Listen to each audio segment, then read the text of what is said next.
আজকে লম্ববৃত্তাকার শঙ্কুর পরবর্তী যে প্রথম দিনের যেগুলো হয়ে গেছিল বোধহয় 1 থেকে 7 পর্যন্ত, আজকে পরবর্তী 8 থেকে এবং তার পরবর্তী অঙ্কগুলো নিয়ে আমরা কিছু অঙ্কে হিন্টস দিয়ে দেবো, তোমরা নিজেরা করবে, আর কিছু অঙ্ক আমি যেগুলো করিয়ে দেওয়ার দরকার হবে আমি করিয়ে দেবো, আর যেগুলো তোমাদের নিজেদের করা দরকার, কারণ তোমাদের সবসময় নিজেদের না করলে কিন্তু হবে না। কারণ অঙ্ক এমন একটা জিনিস, অঙ্কটা শিখতে হয়, আর শিখতে হলে কি করতে হবে, নিজের চিন্তা শক্তিকে কাজে লাগাতে হবে, আর কাজে লাগালেই কিন্তু অঙ্ক একবার শিখে গেলে কিন্তু খুব সহজ লাগবে, সেজন্য অঙ্কটাকে শিখতে হবে। যাই হোক, এখন 8-এর অঙ্কটা দেখো কি বলেছে, বলেছে শঙ্কু আকৃতির একটা কাঠের খেলনা ভূমিতলের ব্যাস বলে দিয়েছি। কত বলে দিয়েছে ভূমিতলের ব্যাস? ব্যাস বলে দিয়েছে 10 সেমি, আর বক্রতলে রং করেছি। প্রত্যেক বর্গ সেমিতে 2 টাকা 10 পয়সা হিসেবে কত খরচ করেছে? 429 টাকা খরচ করেছে। দিয়ে বলেছে কি বের করতে বলেছে, প্রশ্নটা হচ্ছে যে খেলনাটির উচ্চতা কত, আর দ্বিতীয় আরেকটা প্রশ্ন আছে কত ঘন সেন্টিমিটার কাঠ লেগেছে। যাই হোক, তাহলে আমাদের কি দেওয়া আছে, দেওয়া তথ্যগুলোকে আগে লিখতে বলেছিলাম। আমাদের দেওয়া আছে কাঠের ভূমিতলের ব্যাস দেওয়া আছে। দেওয়া তথ্যগুলোকে সবসময় আগে লিখে নিতে হয়, এটা আগের দিনও বলেছিলাম, যে কোনো অঙ্কের জন্য দেওয়া তথ্যকে আগে লিখে নিতে হবে। তাহলে ব্যাস হচ্ছে 10 সেমি, আর ব্যাস দেওয়া থাকলে সবসময় প্রথম কাজটা কি হবে, হ্যাঁ ঠিক, ব্যাসার্ধ বের করতে হবে। তাহলে ব্যাসার্ধ বের করে নেবি, কত হবে তাহলে 10/2 মানে 5 সেমি। কারণ ব্যাস থেকে ব্যাসার্ধ বের করতে গেলে সবসময় 2 দিয়ে ভাগ করতে হয়, কখনোই অন্য সংখ্যা নয়। তাহলে ব্যাসার্ধ হয়ে গেল। এরপর কি দেওয়া আছে, দেওয়া তথ্যগুলো আগে নেবে। এরপর দেওয়া আছে যে রং করতে হবে। রং কোথায় করা হয়, এটা বারবার প্রশ্নতে বলেছি, এই জিনিসটা জেনে নিতেই হবে আমাদের। রং কোথায় করা হয়, ক্ষেত্রফলে আয়তন, দুটো জায়গা, ক্ষেত্রফলে না আয়তনে? অবশ্যই ক্ষেত্রফলে, কারণ রং কখনোই আয়তনের উপর হতে পারে না। তাহলে ক্ষেত্রফলের উপর রং করতে হবে। এবার কোন জায়গাটা আরো পরিষ্কার করে লেখা আছে, দেখো কোথায় রং করেছে, বক্রতলের উপরে। তাহলে আমাদের কি বের করতে হবে, মানে বক্রতলের ক্ষেত্রফলটা এখানে এক প্রকার ঘুরিয়ে তোমাকে বলেই দিয়েছি। যখন দেখবে যে প্রত্যেক বর্গ সেন্টিমিটার মানে 1 বর্গ সেন্টিমিটারের খরচ দেওয়া আছে, আবার মোট খরচটাও দেওয়া আছে, দুটো খরচ দেওয়া যদি থাকে তাহলে ভাগ করে দিলেই কিন্তু যে জায়গাটায় রং করেছে তার ক্ষেত্রফল বেরিয়ে যাবে। তাহলে এটা আমরা মনে রাখবো। কি মনে রাখবো, যদি 1 বর্গ মিটারের খরচ দেওয়া থাকে আবার মোট খরচটাও দেওয়া থাকে, তাহলে মোট খরচকে 1 বর্গ মিটারের খরচ দিয়ে ভাগ করলে কি পাওয়া যাবে, যে জায়গাটাতে রং করেছে সেই জায়গাটা ক্ষেত্রফল পাওয়া যাবে। মনে থাকবে। তাহলে এখানে আমরা কোন জায়গায় রং করেছে, বক্রতলের উপর। তাহলে বক্রতলের উপর রং করতে মোট কত খরচ হয়েছে, মোট খরচ দেওয়া আছে 429 টাকা, আর প্রত্যেক বর্গ মিটারের খরচ কত, 2 টাকা 10 পয়সা। তাহলে কি হবে, কোথায় রং করেছে, পার্শ্বতলের উপর মানে বক্রতলের উপর। তাহলে বক্রতলের ক্ষেত্রফল কত হবে, বক্রতলকে যদিও পার্শ্বতলে বলা হয়, তাহলে বক্রতলের ক্ষেত্রফল হবে কি বললাম, মোট খরচকে মানে 429 কে ভাগ করে দিতে হবে 1 বর্গ মিটারের খরচ দিয়ে। 1 বর্গ মিটারের খরচ হচ্ছে 2 টাকা 10 পয়সা। এই ভাগটা করতে গেলে কি করে করব, দশমিকটা দুটোর পর রয়েছে, এদিক থেকে গুনতে হয়। তাহলে দুটোর পর দশমিকটা যদি কেটে দিই আমরা, তাহলে উপরে পাবো দুটো শূন্য, একের পর আবার একটা শূন্য এখানে কেটে গেল। এবার 21 আর 429 আমাদের কাটাকাটি করে নিতে হবে। তো যদি আমরা এটাকে 3 দিয়ে কাটি তাহলে 3 7 21, এটাকে 3 দিয়ে কাটলে হচ্ছে 3 1 3, 3 4 12, 3 3 9, আর তো কাটবে না, তাহলে এটাই থাকলো আমাদের 143, তারপর একটা শূন্য রয়েছে বাই 7। এটা ক্ষেত্রফল যেহেতু বর্গ হবে, তাহলে 1430/7 বর্গ একক। এটা কি হলো, বক্রতলের ক্ষেত্রফল। এখন আমরা বক্রতলের ক্ষেত্রফলের তো একটা সূত্র জানি, আগের দিন শিখেছিলাম, কি সেটা, পাই আর এল। এগুলো শঙ্কুর অঙ্ক হচ্ছে, শঙ্কুতে হচ্ছে এটা এল, এটা আর, এটা আর, আর এটা এইচ। এই তিনটের মধ্যে সম্পর্কটা মনে হচ্ছে তো এখনো, কি বলেছিলাম, আর স্কয়ার প্লাস এইচ স্কয়ার বা এইচ, এই দুটোর যোগফল হচ্ছে বড়টা, এই দুটোর বড় ছোট তার সঙ্গে এটা হচ্ছে বড়, বড়টা একা একদিকে থাকবে আর ছোট দুটো একদিকে থাকবে। মনে থাকবে নিশ্চয়ই, যে ওটা এখনই দরকার পড়ছে না। আমরা এবার কি লিখব, পাই আর এল সমান হচ্ছে 1430/7 হলো। আর কি, ব্যাসার্ধ, ব্যাসার্ধ মানে এখানে আর দেওয়া রয়েছে, তার মানে কত দেওয়া রয়েছে 5।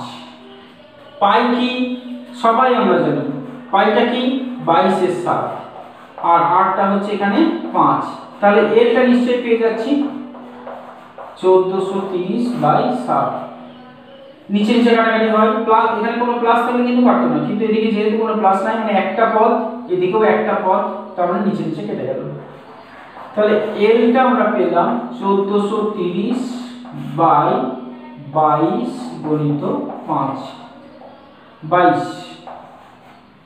5 দিয়ে কেটে যাচ্ছে, 5 2 10, 5 8 40, 5 6 30। 11 দিয়ে যদি কাটি, 11 দুগুণে 22, 11 দুগুণে 22, 6 11 66, 2 দিয়ে কেটে যাচ্ছে 13। তাহলে কি পেলাম আমরা, এল এর মান 13। কি বের করতে দিয়েছে, সবসময় করে নিতে হবে, কি বের করতে দিয়েছে, প্রশ্ন কি, শঙ্কুর উচ্চতা কত, উচ্চতা কোনটা, এইটা উচ্চতা, এইটা বের করতে বলেছে, পেলাম আমরা এইটা 13 আর এইটা দেওয়া আছে 5। তাহলে আবার সেই এই সূত্র থেকেই আমাদের বের করতে হবে, আমাদের এইচ বের করতে হবে, এই এইচটা বের করতে হবে, আর পেয়ে গেছি এল পেয়ে গেছি, তার মানে এই সূত্রটারই সাহায্য নিতে হবে।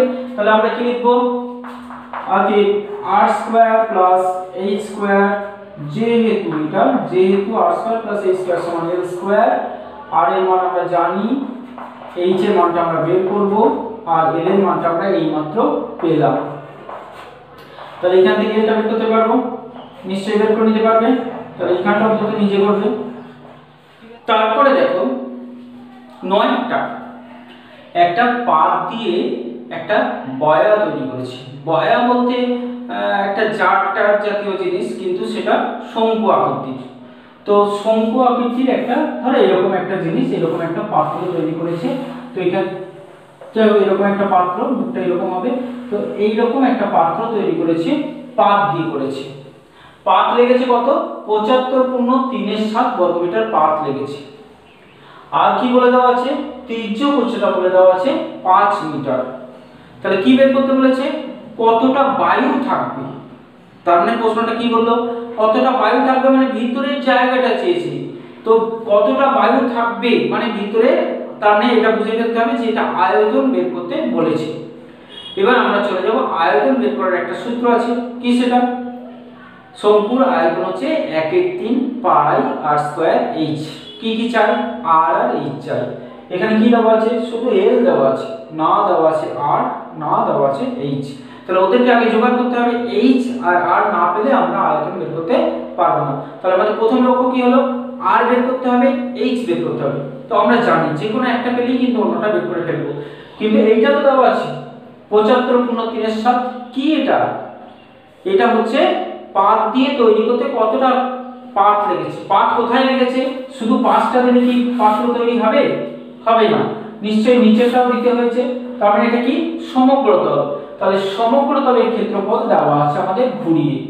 তাহলে আমরা কি দেওয়া তথ্যগুলোকে এইভাবে লিখব, তাহলে দেওয়া তথ্যগুলোকে আমরা এইভাবে লিখব, সমগ্র তলের, এটা এইভাবে আমরা অ্যানসারটা বার করছি, সমগ্র তলের ক্ষেত্রফল হচ্ছে 75.3 তার মানে 7 5 35, 36 37 38, তার মানে 528/7 গুণটা করে নেবে বর্গ মিটার। এটা হলো। আর কি দেওয়া আছে, তির্যক উচ্চতা।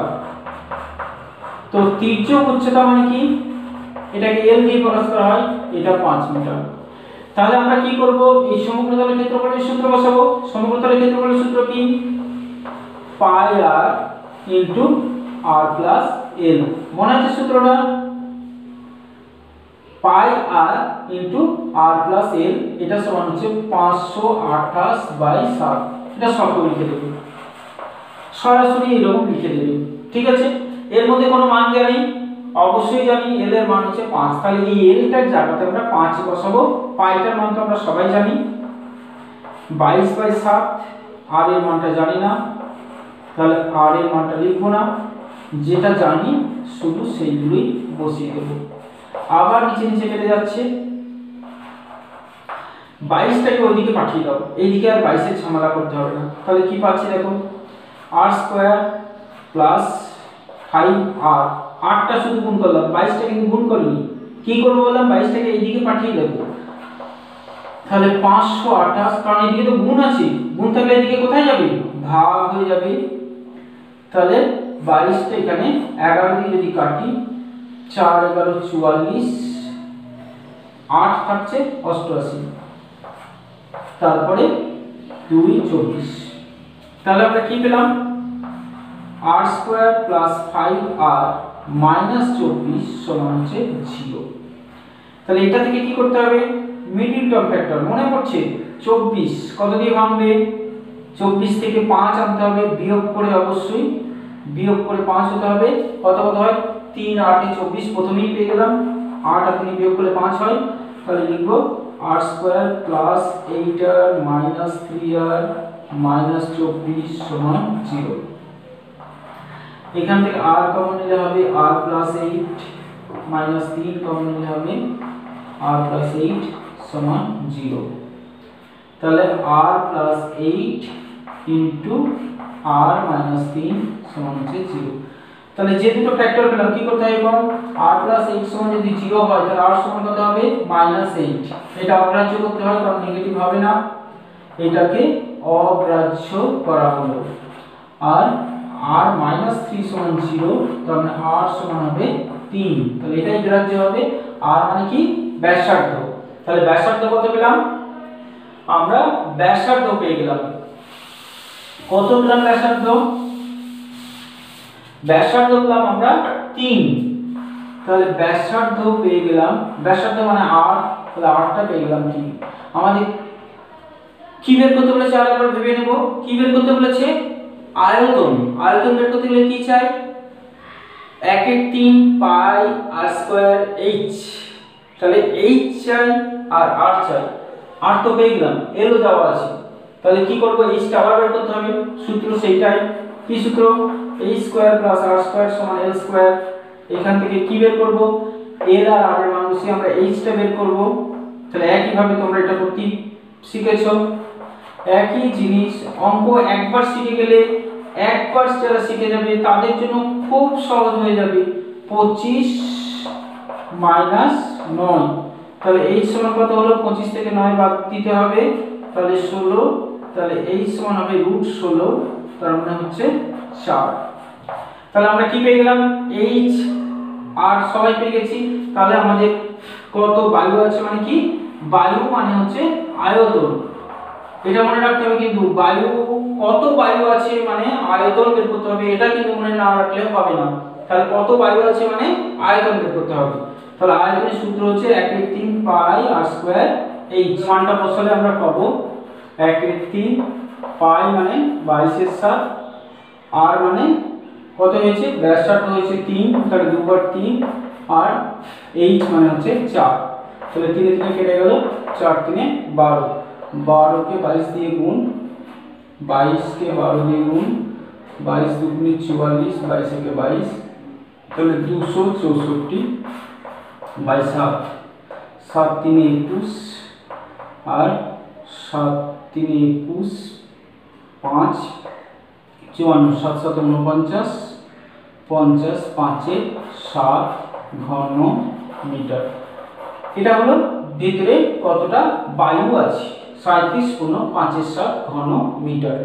আর কি বের করতে বলেছে, ওখানে পরে আরেকটা প্রশ্ন আছে, বলেছে প্রত্যেক বর্গমিটারে 2 টাকা 80 পয়সা হিসেবে কত খরচ পড়বে, সেটা 4/5 অঙ্ক করছে। 4/5 মানে সমগ্রতল, আমরা সমগ্রতলের ক্ষেত্রফল, সমগ্রতলের ক্ষেত্রফল তো দেওয়াই রয়েছে 75 × 3 = 8, 3 = 7।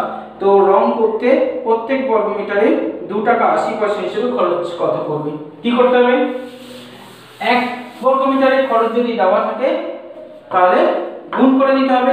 একটু আগে বলছিলাম, যদি মোট খরচ আর 1 বর্গমিটারে খরচ দেওয়া থাকে তাহলে ভাগ করে দিলে আমরা যে জায়গাটার উপর রং করা হচ্ছে সেটা পেয়ে যাব।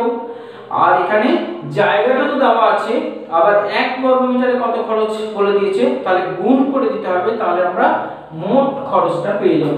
তাহলে এখানে মোট খরচ কত হবে, মোট খরচ হবে এইটা মানে 528/7 গণিত 2 টাকা 80 পয়সা।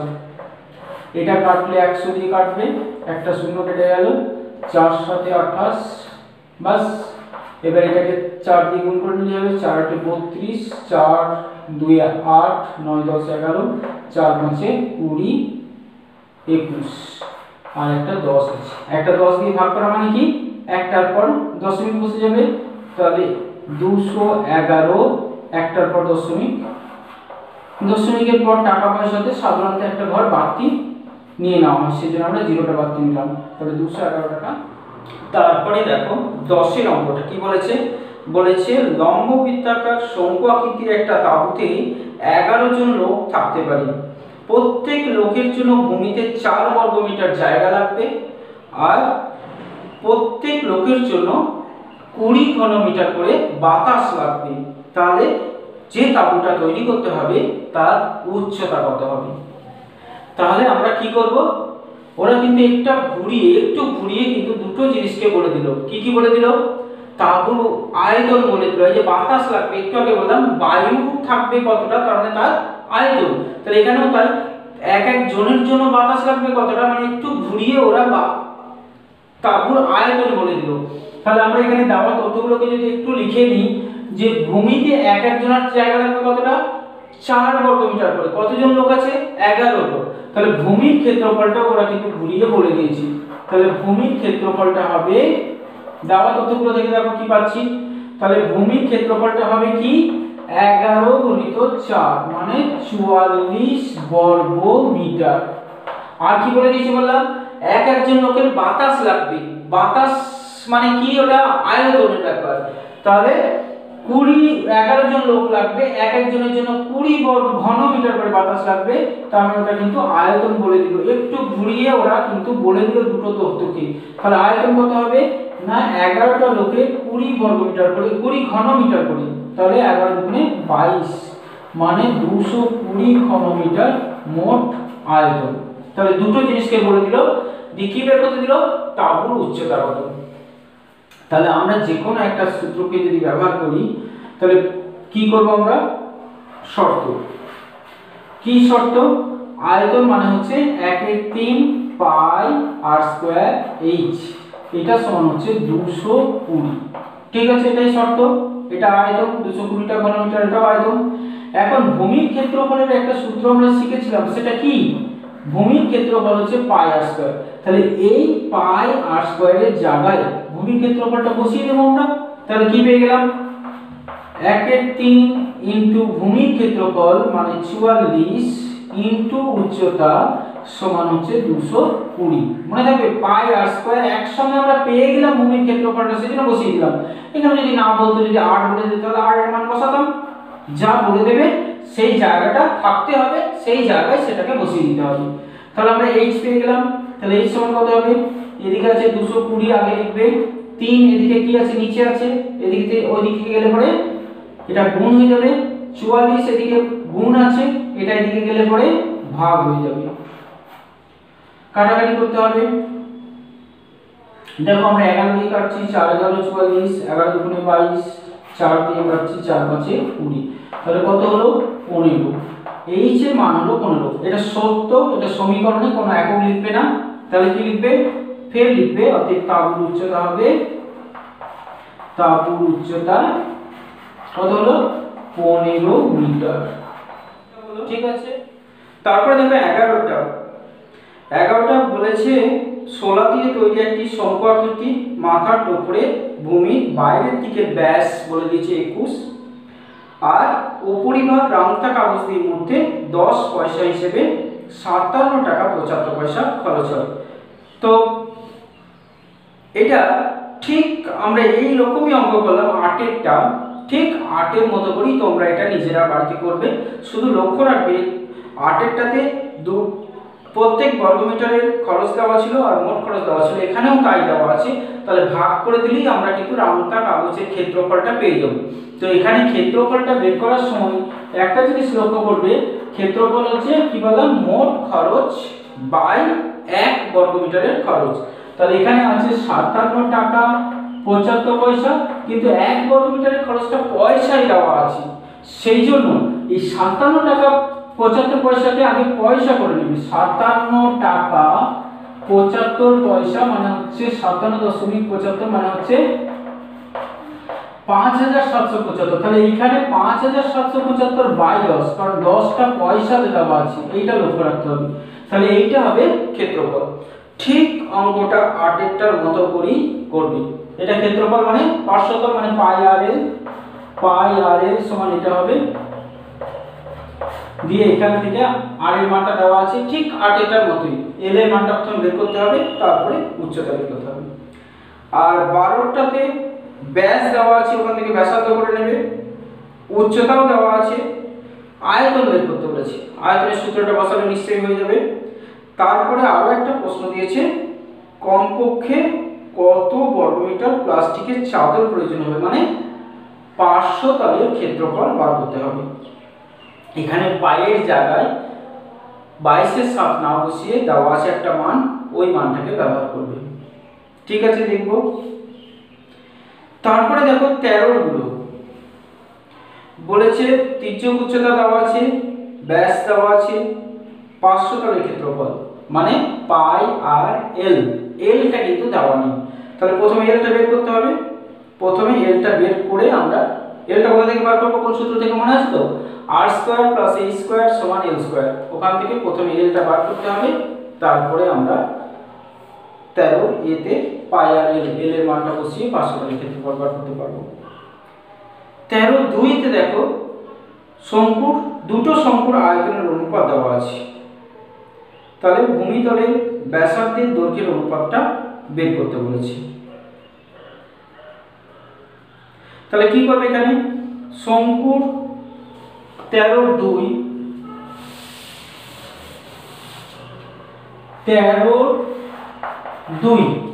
কি বলে দিয়েছে, শঙ্কুর আয়তনের অনুপাত দেওয়া আছে, ব্যাসার্ধের দৈর্ঘ্যের অনুপাত তো দেওয়া আছে, উচ্চতার অনুপাত বের করতে হবে।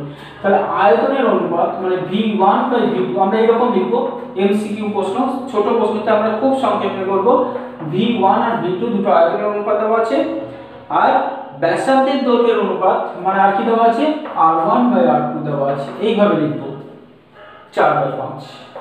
ঠিক আছে, কি বের করতে দিয়েছে, উচ্চতার অনুপাত। তাহলে এটা তো আয়তন, তাহলে আয়তনের সূত্র তো আমরা জানি, 1/3 পাই আর এটা r1² h1, আর একটা হচ্ছে 1/3 পাই r2² h2, এটা সমান 1/4। এই যে আয়তন থেকে লিখলাম, r1/r2 এর মানটা দেওয়া আছে 4/5, 1/3 পাই তো কেটে গেল, তাহলে r1/r2 দেওয়া আছে 4/5, তার কিন্তু স্কয়ার হচ্ছে, কারণ এটার স্কয়ার আছে এটার স্কয়ার আছে, ইনটু h1/h2 1/4। তাহলে আমাদের কি বের করতে হবে, উচ্চতা দুটোর অনুপাত, মানে h1 অনুপাত বললে আমরা বাই বের করব, h1/h2। এটা অনুপাত বললে আমরা বাই দিয়ে লিখতে পারি। ঠিক আছে, তাহলে h1/h2 মানে এইটা ওইদিকে যাচ্ছে, তাহলে এদিকে 1/4 আছে, আর এইটা গুণ আছে ওইদিকে যাবে, তো এইটা সংখ্যাটা কত, 4² মানে 16, 5² মানে 25। তাহলে এদিকে এসে কি হবে, এদিকে গুণ থাকছে, তাহলে এদিকে এসে ভাগ হবে, ভাগ হবে মানে উল্টিয়ে বসাতে হবে, মানে 25/16। তাহলে কত হলো অনুপাতটা, 25/64। তার মানে h1 আর h2 এর অনুপাত হবে 25:64। তাহলে এটা উত্তর হবে।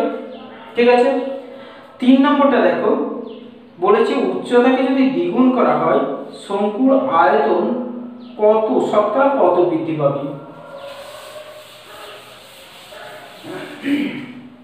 3 নম্বরটা বলেছে ব্যাসার্ধ একই থাকছে, তাহলে একটা শঙ্কুর আয়তন কত বৃদ্ধি পাবে। তাহলে একটা শঙ্কুর আয়তন এমনিতে কত, আয়তন হচ্ছে 1/3 পাই r² h। এবার কি করলো, ব্যাসার্ধটা একই রেখে দিল, উচ্চতাকে ডবল করে দিল। তাহলে দ্বিতীয় ক্ষেত্রে আয়তনটা কত হবে, 1/3 ব্যাসার্ধটা একই থাকলো, উচ্চতাটা হয়ে গেল দ্বিগুণ, মানে 2h করে দিলাম। তাহলে এটা হলো নতুন আয়তনটা। দিয়ে বলেছে শতকরা কত বৃদ্ধি পেল। তাহলে বৃদ্ধি পেল কত, এইটা মাইনাস এইটা, শতকরা কত বৃদ্ধি পেল। তাহলে এটা কি হচ্ছে, এটা যা ছিল এটা 2 গুণ হয়েছে, তাহলে বৃদ্ধিটা হচ্ছে 2 গুণ, মানে 200%। 2 গুণ, শুধু 2টা বেশি এসেছে, এখানে যা ছিল তার থেকে 2টা বেশি এসেছে, মানে 200% বৃদ্ধি পেয়েছে। 4 নম্বরটা কি বলেছে, শঙ্কুর ব্যাসার্ধের দৈর্ঘ্য উচ্চতা প্রত্যেকটাই দ্বিগুণ করা হলো, আয়তন পূর্বের শঙ্কুর আয়তনের কত গুণ হবে। তাহলে আমরা ওই একইভাবে দেখে নেব। 4এরটা আয়তন যদি এটাই হয়, তাহলে বলেছে এবার দ্বিতীয় ক্ষেত্রে আয়তনটা কত হবে। দ্বিতীয় ক্ষেত্রে আয়তনটা বলেছে 1/3 কি বলেছে, ব্যাসার্ধটার উচ্চতাটা দুটোই দ্বিগুণ হবে। তাহলে ব্যাসার্ধটাও হবে দ্বিগুণ, মানে 2r, আর উচ্চতাটাও হবে 2h। তাহলে কি হলো 1/3, এটা হলো 4r², আর এটা হলো 2h। তার মানে 1/3 r²h ইনটু এটা 4 আর 2 মানে 8 বাড়তি। তাহলে কি হলো 8 গুণ বৃদ্ধি পেল, 8 গুণ বাড়লো। 5 নম্বরটা কি বলেছে, দৈর্ঘ্য r/2, তির্যক উচ্চতা 2l, সমগ্রতলের ক্ষেত্রফল কত হবে। তাহলে এটাতে সমগ্রতলের ক্ষেত্রফল 5। তারপর 5 হচ্ছে ব্যাসার্ধ বলেছে r/2, আর তির্যক উচ্চতা বলেছে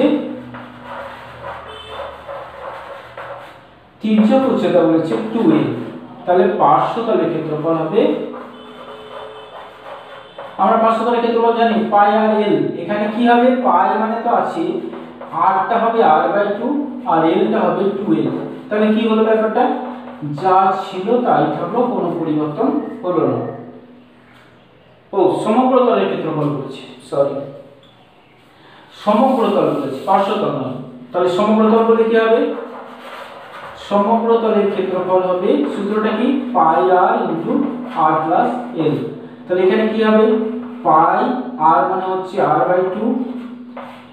r/2 প্লাস 2l।